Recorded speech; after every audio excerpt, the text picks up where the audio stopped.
837 pages to say. They don't like immigrants. They don't like them if they're documented or undocumented. This latest rule by the Trump administration is the latest evidentiary exhibit we have that the Trump administration's animus and its sweeping assault on immigrant families is not just real, but it's constant. The Statute of Liberty declares, give me your tired, your poor, your huddled masses yearning to breathe free.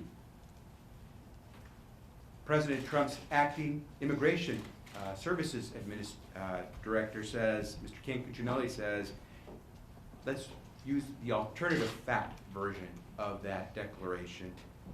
And of course, we know as Americans who believe in the Statute of Liberty that that's a colossal strikeout by Mr. Cuccinelli. The Trump administration cowardly runs away from the Statute of Liberty's challenge and its embrace of those who are willing to prove they've earned a place in America. And what they are doing is un-American. Not everyone starts out life with millions gifted by daddy. In fact, many of America's greatest successes are true rags to riches stories. And more of them are coming. And there are more than you can believe who are immigrants and first generation. I know that because I am the son of two of those immigrants. This Trump administration rule touches all American communities, and it hurts all of us. Immigrants working hard over 5 years to qualify to become American citizens are not eligible for safety net programs. Let me repeat that. Immigrants working hard over 5 years to qualify to become U.S. citizens do not qualify, are not eligible for safety net programs. That's already the law. But the Trump rule wants to put the power to bar your path to become a citizen if your child participates in something as basic as your neighborhood school lunch or nutrition program. This Trump rule weaponizes nutrition, healthcare, and housing. It acts like a ticking time bomb. California has the largest immigrant population in the United States, and it is home to some 10 million immigrants from around the world. And here are two undeniable facts. First, this Trump rule disproportionately impacts Californians. That's obvious. Almost half of all California children have at least one immigrant parent. Secondly, California, in spite of, I say because of, having more immigrants than any other state in America, we create more jobs and graduate more students from college than any other state in America. We also happen to be #1 in technology as well as agriculture, in clean energy as well as manufacturing, in tourism as well as entertainment. 10 million immigrants, and we are the economic engine for America. That's no accident. We're going to fight against this rule in court, not just because it's the right thing to do, because it's the economic imperative of California to do. This rule is a job killer. There are estimates that California would lose thousands of jobs. And let me put it in this perspective. This rule creates a strict standard, so strict that if it were applied to U.S. citizens, a substantial portion of people across this country who are U.S. citizens would be considered likely as public charges and not qualify for the services that this administration would like to deny children and working families. As a son of immigrants, I will tell you this Trump rule, the way it targets and attacks immigrants, it is personal. As the Attorney General of the state of California, I will tell you that this Trump rule is unlawful, at least in 3 ways. It violates the equal protection guarantee of the Fifth Amendment. It is arbitrary and capricious against our federal laws. And it is contrary to existing federal law. We went to court today because this rule is unlawful. In California, the economic engine for the nation, we know that we cannot afford to sit back while this administration targets programs that children and families across our state rely on. And we know that welcoming and investing in all of our communities makes our state and our entire nation stronger. We will fight this unlawful rule every step of the way. Y en español, este día, como muchos de los días que hemos visto, otra vez este presidente y esta administración quieren atacar los que solo quieren trabajar, mejorar la vida de sus hijos.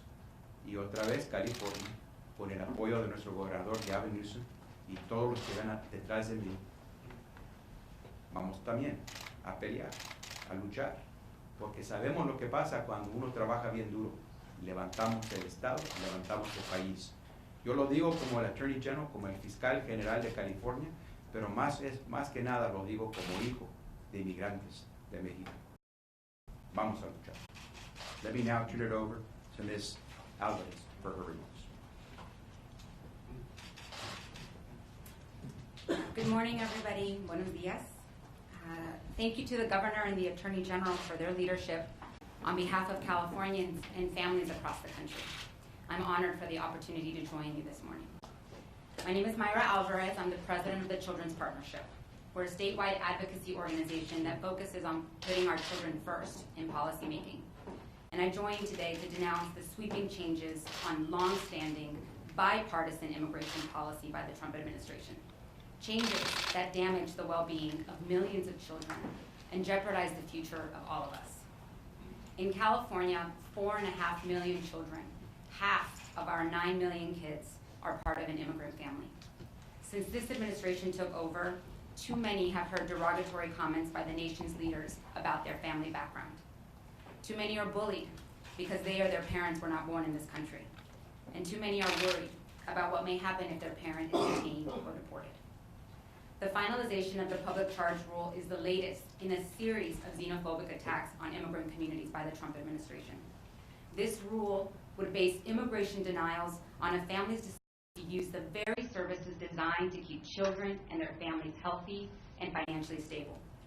As advocates for children, we know firsthand policy extends far beyond its intended recipients, and this rule is no exception. This rule is not about making immigrants self-sufficient. Instead, the regulation puts money above values and the wealthy ahead of families who have waited for years to be reunited. Such a shift in policy will hurt the health and safety of our kids, causing an increase in child poverty, worsening health, hunger, and homelessness, and ultimately hurting the ability of our children to develop, to safely attend and thrive in school, and to grow up to be the productive adults we all need them to be. Make no mistake, we're all going to feel this economic hit. The department states it in their own regulatory analysis. Our medical providers will feel it, medical supply companies will feel it, grocers in CalFresh, landlords that are in federally supported public housing, they're going to feel it. The long-term viability of our state's economy relies on our children and youth. Children are our future entrepreneurs, our skilled workers, our tax base for a strong economy. And without access to services that support their healthy development, it is our collective well-being that will suffer. We will all feel the impacts of this rule, but it's innocent children that will bear the brunt of it. Children depend on us, the adults in their lives, to provide them with care and safety, not strip them of it. The mere rumor of this change has had a chilling effect on communities across the state and has resulted in further confusion, deepened fears, and disenrollment from public benefits, which means limited access to vital health, nutrition, and other social services for California's kids and families. Reports are telling us that immigrant families are avoiding everyday routine activities, taking their children to school, going to the park, or going to the grocery store. And according to a national analysis, last year, over 150,000 California children dropped from the rolls of Medi-Cal. And research attribute this in part to the confusion, the angst, and the fear intentionally inflicted by the federal administration. A basic tenet of who we are as Americans, of our shared values of family, inclusion, and fairness, is to take care of our children.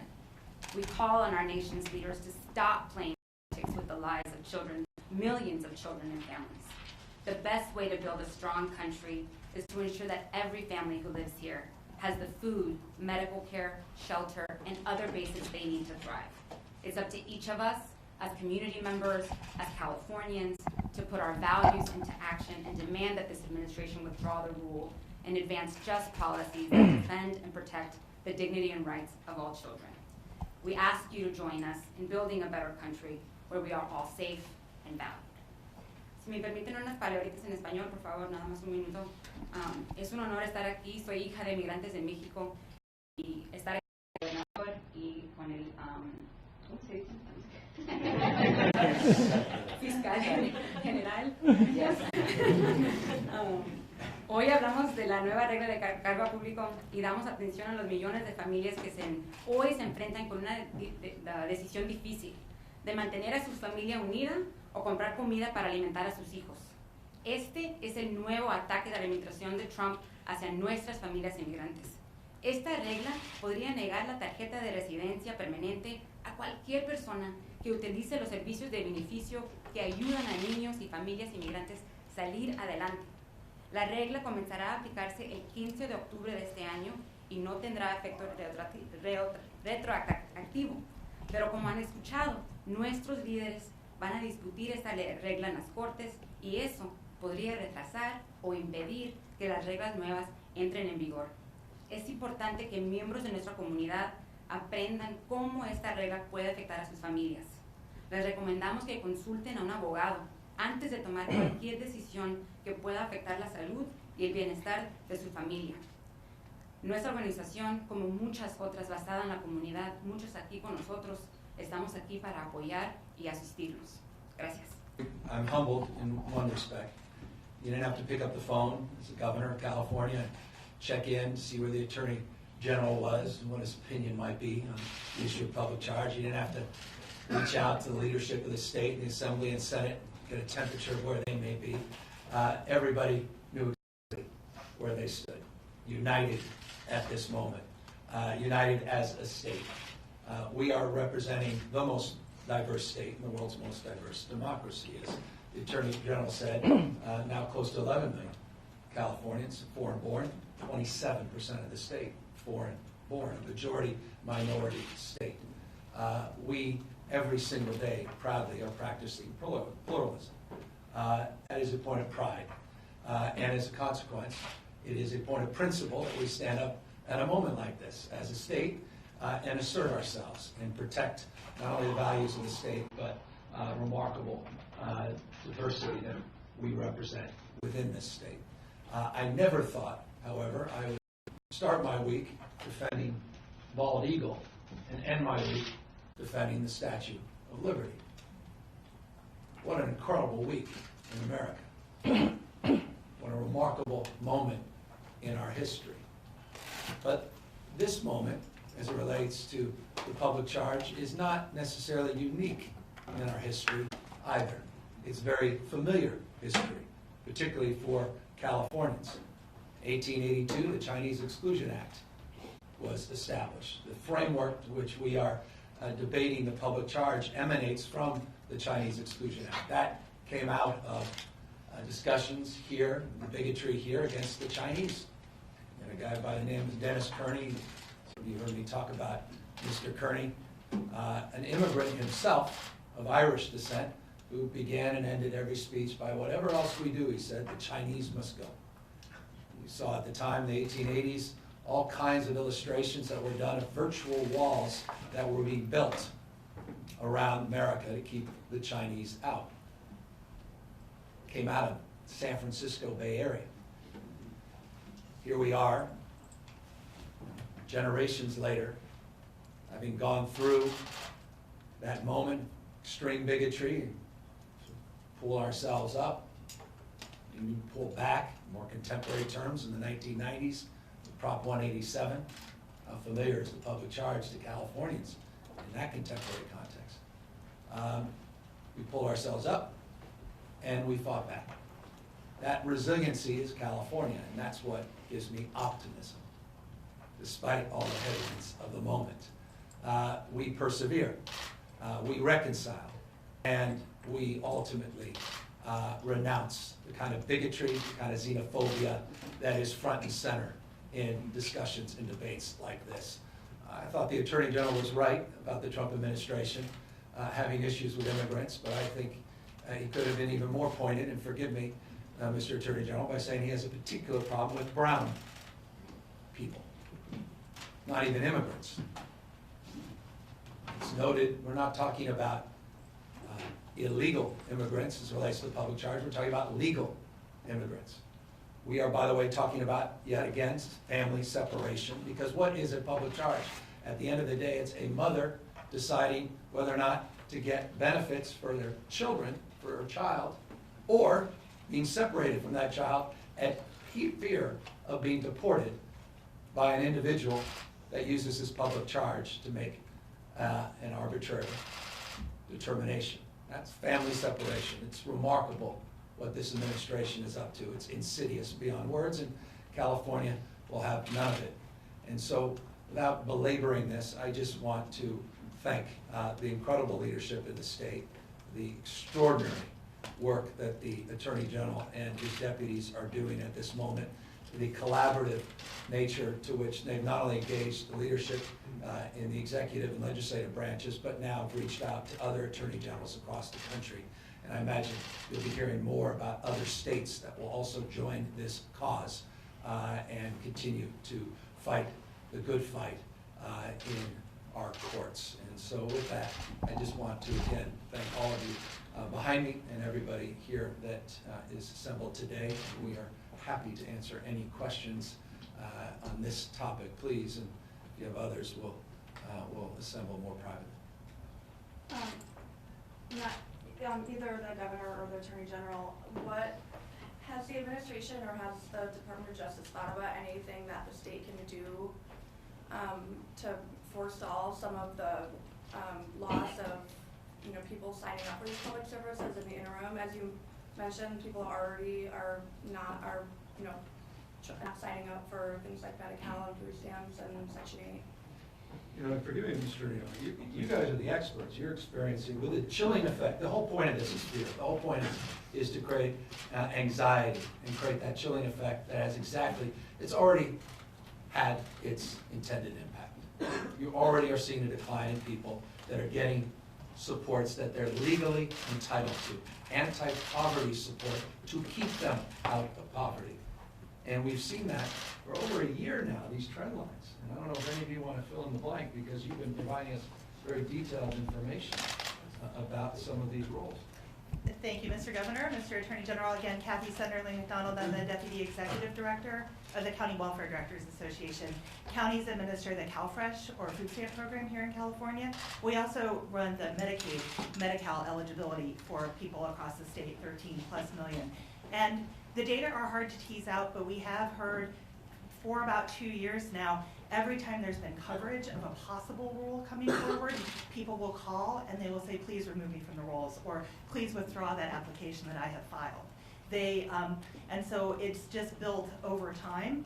There was some discussion over the past week as we had heard that the rule was released from OMB, was going to be released publicly any time, that some researchers were thinking maybe we'd seen that kind of play out. And again, anecdotally this week, as the rule came out, we've been hearing, again, people disenrolling and calling. These could be individuals for whom public charge does not actually apply, may never apply.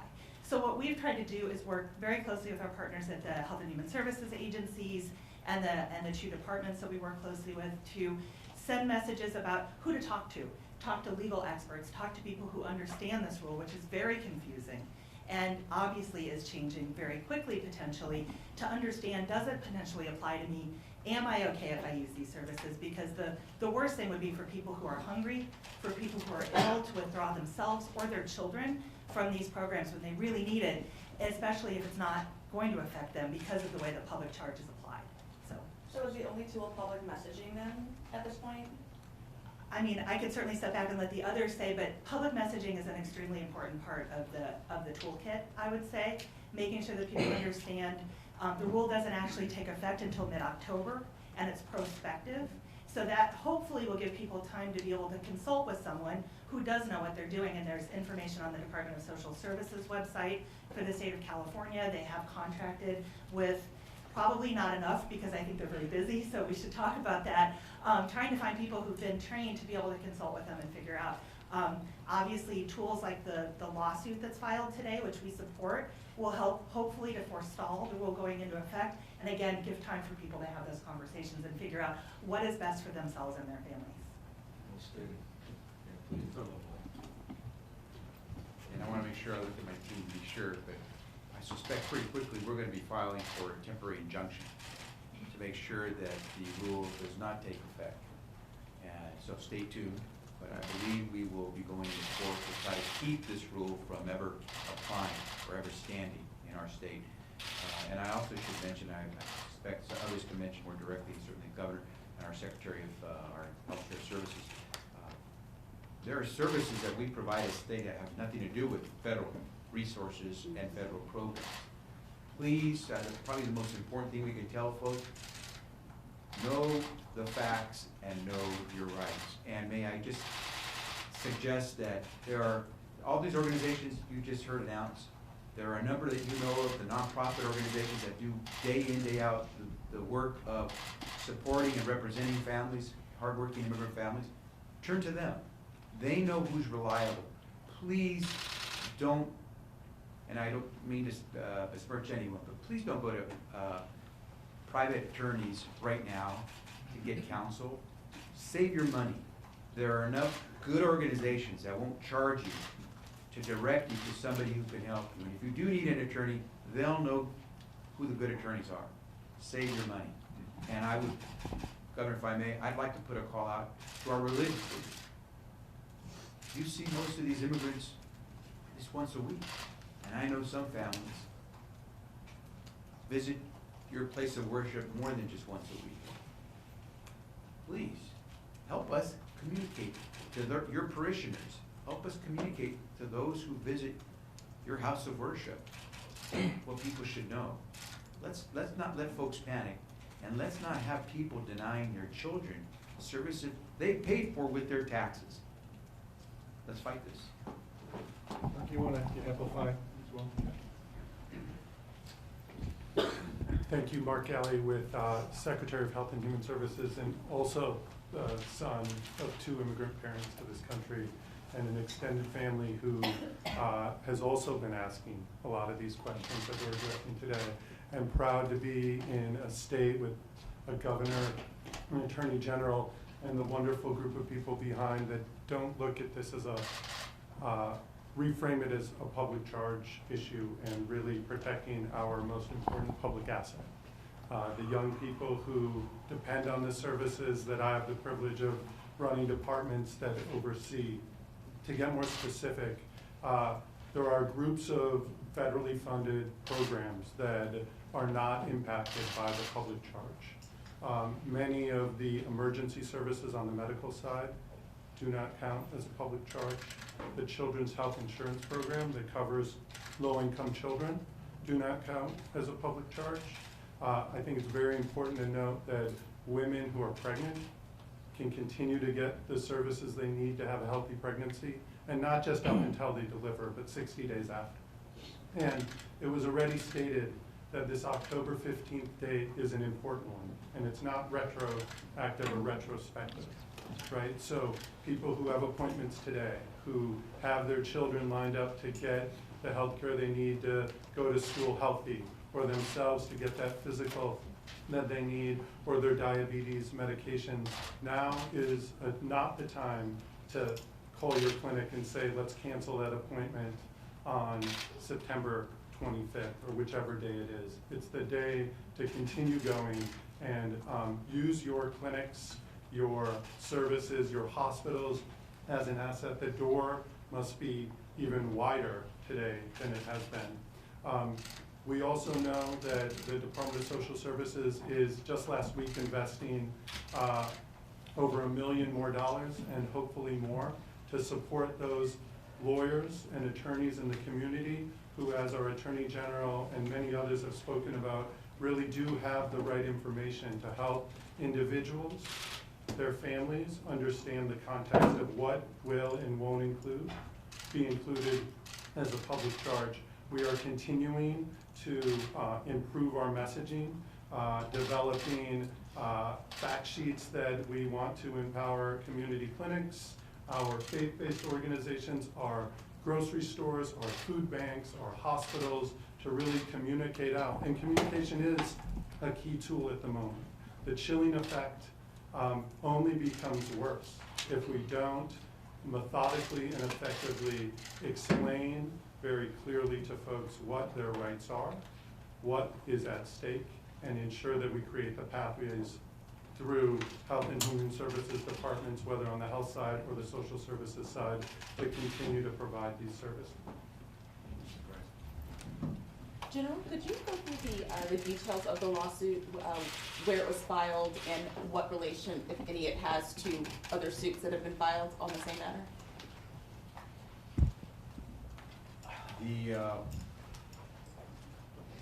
These administrative rules, these administrative actions taken by the administration follow a pattern. One, they try to change federal law through executive action, which you cannot do. And that's one of the reasons we've had so much success against the Trump administration in court, because they keep trying to change the law by breaking the law. And you can't do that. They're doing that in this case as well. They're also using a very worn pattern of more speechifying, using optics versus facts. And so by talking about public charges, they're trying to make people believe that these are folks who are using welfare benefits, that aren't working, they don't qualify, that are essentially being a drag on our economy and consuming taxpayer dollars. When in fact, most of the evidence that's out there will tell you these folks work really hard, pay taxes, they have status, and so that's another pattern we're seeing. And finally, when it comes to the issues directly related to the law, one, they're acting in a way that you're not allowed to. Just because you sit in the Oval Office doesn't mean you don't have to respect the rules. You're not above the law, you gotta do it the same way. There's something called due process. There's a guy in the Oval Office who just doesn't seem to understand that that applies to people, whether or not you're a U.S. citizen. And so they violate their own statutes, and they violate the process under which you can make changes. That's why it's arbitrary, capricious. They violate, as I mentioned, the Constitution, because they treat different people differently based on profiles. And at the same time, as I mentioned, they were violating laws, they're exceeding their authority, and what they're essentially doing is ignoring what their own obligations are under the law and acting differently. And so, once again, it's a very worn pattern we've seen from this administration. They're not very patient. They try to do things in a hurry. They got some pretty nasty people underneath them writing these rules. And as vicious and vile as they are, we still have institutions that require them to follow the law. And in terms of the other states and jurisdictions that have filed suit against this, is completely separate, or what's the relation there? So there are likely going to be any number of lawsuits that are ultimately filed in this case. Ours is one. We have with us the states of Maine, Oregon, Pennsylvania, the District of Columbia, Washington, D.C., joining our lawsuit. There will be at least one or two other lawsuits filed by states, and we know that there will be a number of actions filed by individuals and organizations that represent a lot of these immigrant families. And so you'll have quite a few lawsuits. Can you expand on that why file differently here than the 13 states filing that was already out there, Washington, Virginia, and others? We want to succeed, and we each have different circumstances. No one can say they have 10 million people in their state who are immigrants. No one can say they have the number of children who would be impacted. No one can say, like California, how many jobs we would lose. No one can say how day in, day out, we benefit from the work done by these immigrant families. And no one can say they have more people who will lose the chance to become U.S. citizens than California if this rule will move forward. But each and every state has a basis to try to stop the illegal action by this administration. Each and every one of those organizations and individuals has standing to go in and try to stop this action. So you don't have to wait for one court to say, you have a right to have your day in court, whether it's in California, New York, Washington State, or anywhere else. Is this number 56? Yeah, the right question. Yeah. Governor, can you talk a little bit, you guys have spoken about the economic impact that immigrants have in California. Yeah. As you know, this week we've heard increasing talk about a recession coming to the United States. How concerned is your office about a recession in general? What is California, is there anything we can do to force? We're, I think on a consistent basis, more than 20% of the nation's net job creation. We have an outsized economy, just shy of $3 trillion. So in every way, the American economy is substantially impacted by how California is doing. We are doing very well. California continues to do better than most states. We've averaged 3.7% GDP growth in the last 5 years on average. We've significantly outperformed the nation in GDP growth over the last few years. So we continue to be optimistic, but not naive, and I think that was reflected in last year's budget. We were close to 90% of that surplus was set aside to pay off debt, reserves, or just for one-time purposes. That is almost without precedent in terms of its fiscal construct in the last few decades. That was very intentional because we're not naive about the headwinds. We're not naive about the white water in front of us and the fact that a 10-year period of expansion likely will face a different reality in the near future. So we're monitoring it, and I will just close by saying this, that the most important stat for us is sales tax. We monitor sales tax as a disproportionate proxy to where the economy may be going. So I offer that as a point of consideration when you're looking into the future. That's the crystal ball that tends to create more sensitivity for us. How's it doing? Consumer spending. So there's been some modest decline, but it's we're not feeling deep pressure, deep anxiety, but watch that space, as Rachel Mahal said. The damage has been done, basically. The community is living in fear. I'm talking about the immigrant community. What will be the plan to rebuild the trust? California is ready to protect our community. And also, if you can answer that in Spanish too. No, it is better Spanish. No. I'll do the English, you'll do the Okay, Spanish. no. No, I mean, it's all about trust, and that's what community's built on. So, you know, that's the business we're in, is trying to restore trust and community, and you know, trying to bind people together. So that's our job. That's our job. And I think it's demonstrable. Look behind me. You want a trust building exercise? I think this is it. We're united. We have our diverse communities' backs. We've got, you know, one of the top litigators in the country that's going to fight in the courts, and we're going to fight in public opinion, and we're going to make sure we're in every diverse community in the state getting the right information out. We've been at this for some time. We put a lot of money in the budget for outreach, for education, for pro bono legal services, so people don't have to go out of pocket, as the Attorney General said, to get legal support. We anticipated this. This is, as you suggested, a slow 2-year roll. Last October, it was a little more prescriptive, and we've been waiting for that announcement, but we haven't been just sitting around. So it's a big state, a lot of work to do. We need a lot of partners, but I feel very confident the state is more resilient than most because of the leadership. Governor? Oh, I'm sorry. Primeramente uno se tiene que fijar quién está aquí con este anuncio. No solo es un hijo de inmigrantes mexicanos, es el gobernador del estado de California, la persona más poderosa del estado más poderoso de los Estados Unidos, que está aquí, que quiere que estemos aquí juntos.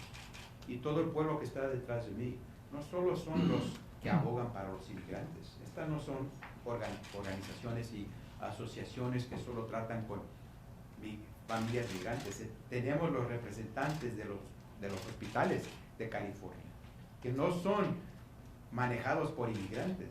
Tenemos líderes de todos aspectos del comercio de los estados de California aquí. Estamos como socios aquí, porque sabemos bien que las familias migrantes son nuestros socios.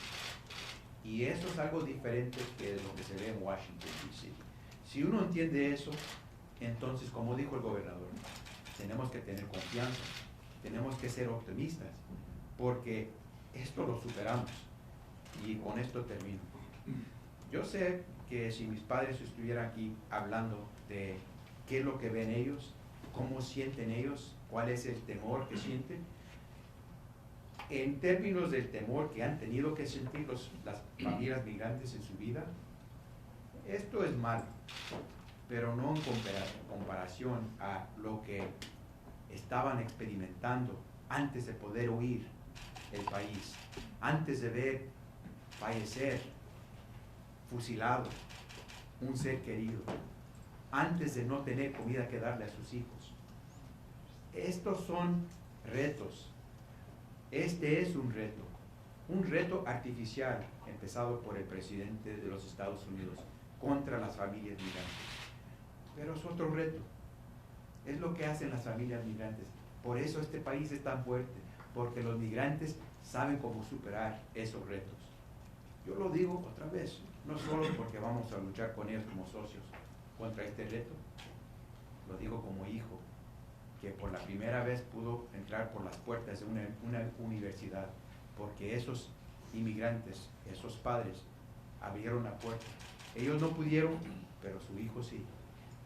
Así va a ser. Así que solo un reto, y por favor, no dejan que este reto cierre los ojos de lo que usted puede hacer con sus derechos y con el ejército que tenemos detrás de nosotros. En medio del temor, se toman malas decisiones, ¿no? Y mencionó que se iba a recurrir a las iglesias o a diferentes centros para evitar, ¿no?, que se tome ventaja de los inmigrantes, sobre todo en este miedo que sienten ellos ahora. Nuestros sacerdotes, nuestros líderes religiosos, este es el momento de pararse, de defender las familias. Tienen ustedes el hogar que protege a todos. Por favor, hablen, párense, por favor, para representar las familias que cada domingo vienen y visitan a la casa del Señor. Por favor, este es el tiempo de estar levantando los brazos y diciendo que no basta aquí en California. And thank you, folks. I think I have time for one more question, Governor. We have like 2 minutes to. Just one quick question, Governor. You just worked for the first 6 months of your time in office to expand the use of public health and wellness programs, and I'm wondering if you're worried that this will unwind the progress that your first budget makes. There's no doubt this is a punch to the gut. No state, as the Attorney General said, more impacted than California, more people impacted, more children and families impacted, but we knew years ago what we were getting with this administration, and we'll continue to do more and do better and continue a good fight. And so I'm not worried in the long run, I'm worried in the short term, because you've got more than enough evidence to suggest people have already been hurt by the anticipation of this rule. And so now it's incumbent upon us to make sure it never goes into effect. And we'll continue to build the architecture around that reality, and the state will continue to do more than any other state to promote those policies and those values, and continue to provide the kind of resources that our community deserves. You said the president has a particular problem with brown people, not just immigrants. Do you Yeah, think he's a white supremacist? I'm not going there. I know that's been the question we're asking a lot of folks, but he says a lot of things that make a lot of people that do identify with that term very happy.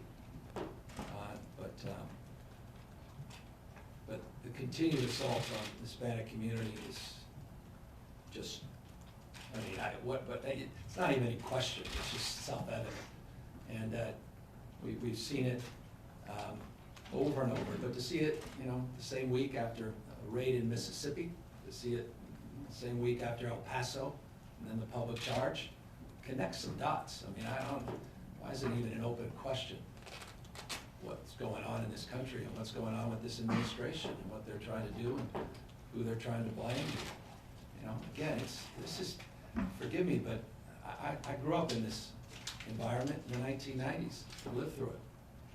You know, I said it and I'll continue to say it. So many ways America in 2019 is California in 1994. But we worked through it, and we will work through it as a nation, and that's why I'm optimistic in the long term that America will be stronger and more united, but we have to work through this moment in history. All right, thank you folks, appreciate it.